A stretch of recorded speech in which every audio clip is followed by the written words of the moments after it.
مارے آستین بنتے اور ہمیشہ مسلمانوں کو نقصان پہنچانے کی کوشش کیا کرتے تھے۔ تو ہمیں اپنے ایمان کو چیک کرتے رہنا چاہیے، اور ایمان کا چیک اس وقت ہوتا ہے جب اعلاء کلمات اللہ کے کلمے کو بلند کرنے کی کوئی بھی کوشش یا کوئی بھی موقع سامنے آئے، تو اس میں ہم نے یہ دیکھنا ہے کہ ہم کتنا اللہ کے لیے خالص ہوتے ہیں اور کتنا اس کے کلمے کو پھیلانے کے لیے اپنے جان مال اور اپنا وقت اور اپنی صلاحیتوں کو صرف کرتے ہیں۔ اللہ تعالی ہمیں وہ خالص ایمان دے، اللہ تعالی ہمیں سچے اہل ایمان میں جو ہے وہ شامل کرے۔ پھر اس میں آپ دیکھیں کہ اللہ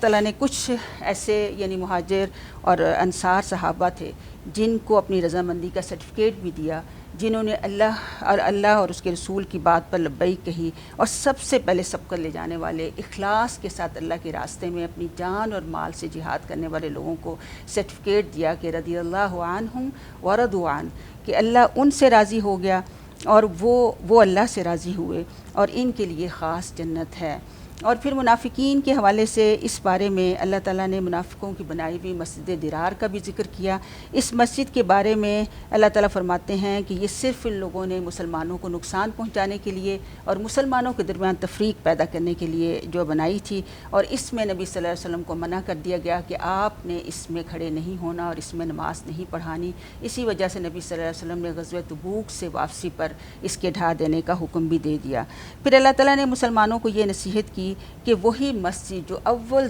یوم سے حق کے لیے اور تقوی کی بنیاد پر جو رکھی گئی ہے، یعنی مسجد نبوی اور مسجد قباء، اسی میں ہی نماز کے لیے کھڑے بھی ہونا ہے، اور وہی مسلمانوں کے اقامت صلاۃ اور مسلمانوں کے جمع ہونے کی بہترین جگہ ہے۔ اور پھر اللہ تعالیٰ نے خاص طور پر ذکر کیا کہ اس میں وہ لوگ ہیں جو ظاہری اور باطنی ہر طور پر پاکیزگی اختیار کرنے والے ہیں، اور اللہ تعالیٰ پاکیزگی اختیار کرنے والے لوگوں سے ہی محبت کرتا ہے۔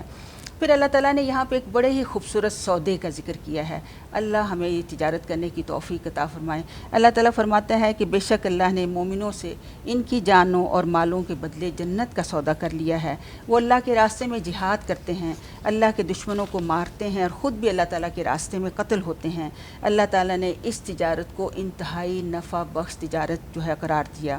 پھر اللہ تعالیٰ نے بعض صحابہ کے امتیازی اوصاف کا بھی ذکر کیا کہ یہ خالص اہل ایمان وہ ہیں کہ جو توبہ کرنے والے ہیں، اللہ کی عبادت کرنے والے ہیں، اللہ کی بارگاہ میں جھکنے والے ہیں، نیکی کا حکم دینے والے، برائی سے روکنے والے، اللہ کی زمین میں اللہ کے کلمے کو بلند کرنے کے لیے چلنے والے، اور اللہ تعالیٰ کی حدود کی حفاظت کرنے والے۔ اور ایسے ہی مومنین کے لیے کہا گیا کہ ان کے لیے جنت کی بشارت ہے۔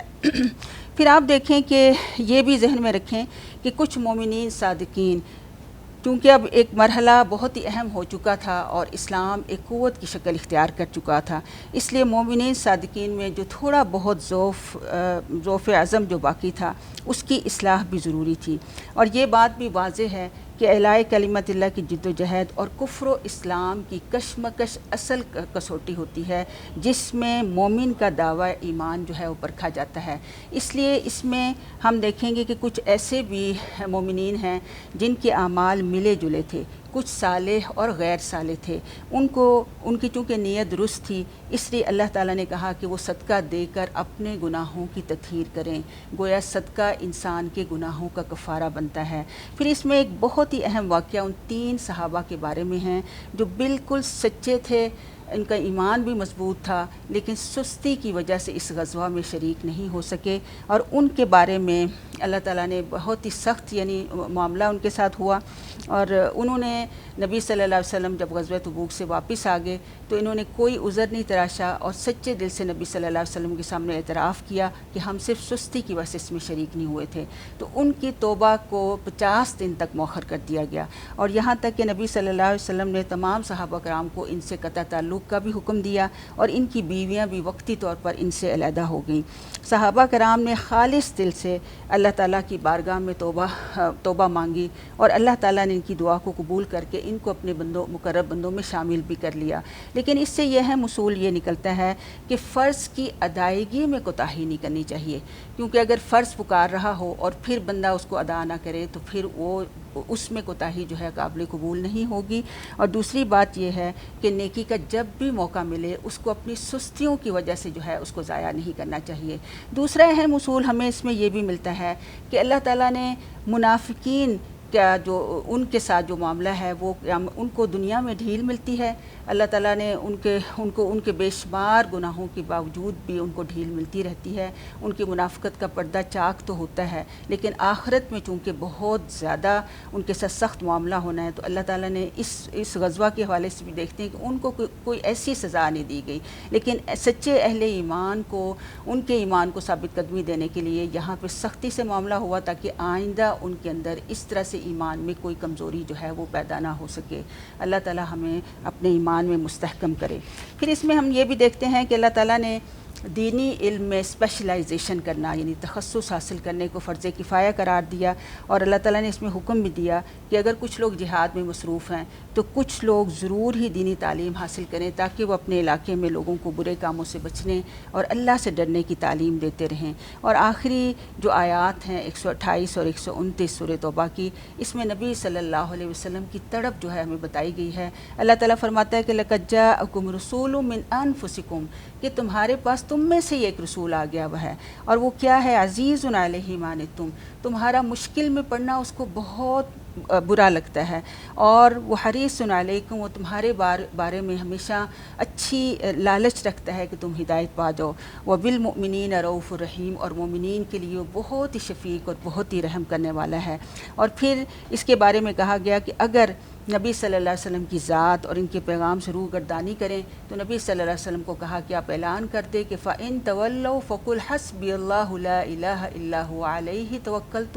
وَهُوَ رَبُّ الْعَرْشِ الْعَظِيمِ، کہ میرے لیے تو میرا اللہ ہی کافی ہے، اسی پر میں بھروسہ کرتا ہوں، اس کے علاوہ کوئی الہ نہیں، اور وہ رب عرش عظیم کا مالک ہے۔ تو یہ ایک بہت ہی پیاری دعا ہمیں سکھائی گئی ہے۔ حدیث میں آتا ہے کہ جو اس دعا کو صبح 7 دفعہ اور شام کو 7 دفعہ پڑھے گا تو اس کے ہر غم کے لیے کافی ہے، کیونکہ اس میں ایک بندہ مومن اللہ کی ذات پر مکمل بھروسہ کرتا ہے۔ اس لیے اس کو ضرور ہی یاد بھی کر لیں اور اس کو اپنی زندگی کا معمول بنا لیں۔ پھر سورہ یونس شروع ہوتی ہے، یہ ایک مکی صورت ہے، اور مکی اور مدنی کے امتزاج جیسے کہ ہم پہلے بھی اس بارے میں اچھی طرح سے ڈسکس کر چکے ہوئے ہیں کہ مکی صورتوں میں اللہ کی ہستی کا تعارف، عقیدہ آخرت کو بہت ہی زیادہ کھول کر بتایا جاتا ہے، اور اس کا اگر ہم پچھلی صورتوں کے ساتھ ربط دیکھیں جو مدنی صورت سورہ توبہ تھی تو اس حوالے سے ہم دیکھتے ہیں کہ اس میں اللہ تعالیٰ نے اہل ایمان کو بہت سارے احکامات دیے، ان کو اپنے ایمان کو خالص کرنے کی جو ہے وہ دعوت دی۔ تو یہ صرف اس صورت میں ہو سکتا ہے کہ جب بندہ اللہ کی ہستی کو صحیح طور پر پہچان جائے اور اسے یہ احساس ہر وقت یہ اس چیز میں اس تصور میں رہے کہ مجھے اپنے رب کے سامنے جانا ہے اور اس کے سامنے اپنے کاموں کی جواب دہی جو ہے کرنی ہے، تو پھر ایک انسان ہمیشہ اپنے ایمان کو درست کرتا ہی رہے گا۔ اس لیے اللہ تعالیٰ نے اس کے شروع میں ایک سوالیہ انداز اختیار کیا اور لوگوں کو بتایا کہ ان کے اعتراض کا جواب دیا کہ وہ اس قرآن کے اوپر اعتراض کرتے ہیں، حالانکہ یہ اللہ کی سچی کتاب ہے جو اس نے اپنے نبی پر نازل کی تاکہ لوگوں کو ڈرایا جا سکے۔ پھر کائنات کی آفاقی مثالیں دی گئیں، سورج و چاند کو اس رب نے روشنی عطا کی، چاند کی منازل کو طے کیا تاکہ اس کے ذریعے سے دنوں، ہفتوں اور مہینوں کا حساب لگایا جا سکے، اور یہ بھی بتایا کہ زمین و آسمان کی تخلیق، رات اور دن کے آنے جانوں میں اللہ کا ڈر رکھنے والوں کے لیے نشانی ہیں، جو اللہ کی ہستی کو پہچانتے ہیں اور تقوی اختیار کرتے ہیں۔ اور پھر یہ بھی کہ جو اللہ کی ملاقات کا یقین نہیں رکھتے وہ وہی لوگ ہیں جو ہمیشہ دنیا طلبی میں لگے رہتے ہیں اور یہ بھی سوچتے ہیں کہ ہم ٹھیک ہی ہیں، اور ان کا ٹھکانہ اپنے افعال کی وجہ سے جہنم ہے، جبکہ اہل ایمان کے لیے نعمتوں بھری جنت ہے۔ اللہ رب العالمین ہمیں ان اہل ایمان میں ہی رکھے جن کے لیے اللہ نے جنتیں رکھی ہیں۔ پھر کچھ سوالات کیے گئے ہیں مشرکین سے اور ان سوالات کے ذریعے یعنی نبی صلی اللہ علیہ وسلم کی زبانی کہ ان کافروں سے پوچھیں کہ کون ہے جو زمین و آسمان سے تمہیں رزق دیتا ہے، کون ہے جو سماعتوں اور بصارتوں کا مالک ہے، کون ہے جو مردوں سے زندہ اور زندوں سے مردوں کو نکالتا ہے، کون ہے جو تمہارے سارے کاموں کی تدبیر کرتا ہے۔ تو کافر اس کے جواب میں ضرور کہیں گے کہ اللہ ہی ہے۔ تو پھر اللہ تعالیٰ انہیں یہ دعوت دیتے ہیں کہ پھر کیوں تقوی اختیار نہیں کرتے، کیوں اس رب کی طرف نہیں لوٹتے جو تمہارا معبود ہے۔ اس حق کے آ جانے کے بعد پھر گمراہی کے سوا اور کیا رہ جاتا ہے۔ پھر اس صورت میں قرآن کے ایک تفصیلی تعارف کرایا گیا ہے۔ اس کی بہت سی 3 آیات میں ایک دیکھیں کہ آیت نمبر 94 میں، آیت نمبر 108 میں اللہ تعالیٰ اور آیت نمبر 57 میں اللہ رب العالمین فرماتے ہیں کہ لَقَدْ جَاءَتْكُم مَوْعِظَةٌ مِّن رَّبِّكُمْ وَشِفَاءٌ لِّمَا فِي الصُّدُورِ وَهُدًى وَرَحْمَةً لِّلْمُؤْمِنِينَ۔ تو اس میں قرآن کو خاص طور پر ایک واعظ کہا گیا ہے۔ واعظ وہ ہوتا ہے جو لوگوں کو ان کے انجام سے ڈرا کر،